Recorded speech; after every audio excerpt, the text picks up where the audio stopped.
We're all kind of told the same story growing up, right? To get really good at something, to succeed, you've got to specialize, and you have to start early. But what if that's only half the story? Today, we're going to dig into a totally different path to mastery, one that might just be the secret superpower you need in our crazy, complex world. Let's jump in. So let's start with the big question. What is the absolute best way to become great at something? Is it that intense, heads-down early focus? Or is there another way to the top? To really get a handle on this, we're going to look at two absolute legends of the sports world. And the thing is, they took completely different roads to get to the pinnacle of their games. Their stories are really going to set the stage for everything we're about to explore. Okay, so in one corner, you've got what we'll call the Tiger Path. Yep, think Tiger Woods. This is a guy who basically had a golf club in his hand before he could even walk. It's all about specializing early, focusing on that one thing and going deep. But then, in the other corner, you have the Roger Path, named for, you guessed it, Roger Federer. He was out there playing everything. Skiing, wrestling, basketball, you name it. He only decided to focus on tennis in his late teens. That's the path of broad exploration. Now, that Tiger Path lines up perfectly with the super famous 10,000-hour rule. I'm sure you've heard of it. The idea is that if you put in 10,000 hours of deliberate practice into anything, you'll become a world-class expert. It's all about that relentless, single-minded focus. For a long time, that just seemed to be the answer, right? The end of the story. But here's the big catch. Does that rule really apply to everything?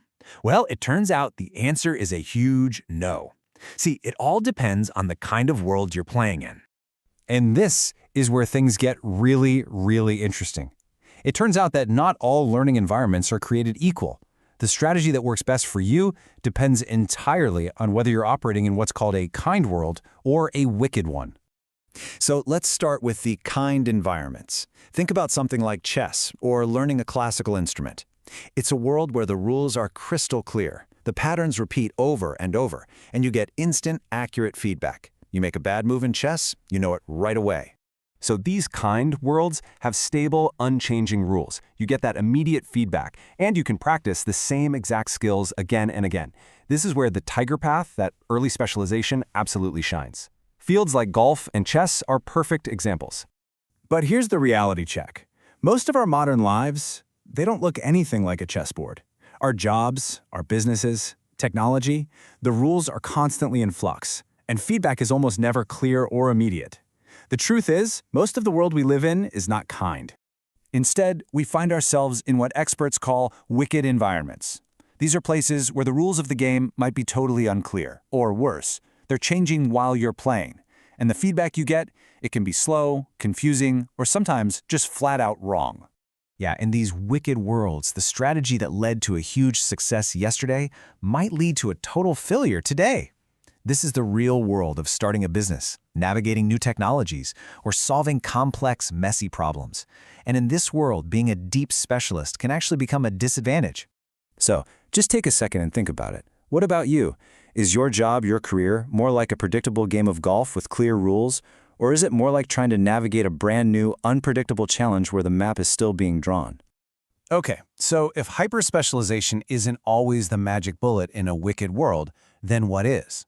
Well, the secret lies in something called the sampling period. This is exactly what people like Roger Federer did, maybe without even realizing it. This is the Roger Path in action. It turns out that many elite performers in these complex, wicked domains, they start out by trying a whole bunch of different things. They explore widely. They learn how to learn, and they figure out what they're truly passionate about. It's only after that broad sampling period that they choose a path and go deep. And listen, this is not wasted time. Not at all. This sampling period builds an incredibly powerful and broad foundation of skills and mental models. It teaches you how to see connections and draw analogies between different fields, which is a massive advantage when you're faced with a problem nobody's ever seen before. To make this all stick, here's a really simple but powerful way to think about it. The specialist is like a frog sitting at the bottom of a deep well. That frog can see one tiny patch of the sky, but it sees it in incredible granular detail. The generalist, on the other hand, is like a bird soaring high above the ground. It doesn't see any single well in as much detail, but it sees the entire landscape and how all the different wells connect to form a bigger picture. Now, here's the most important part.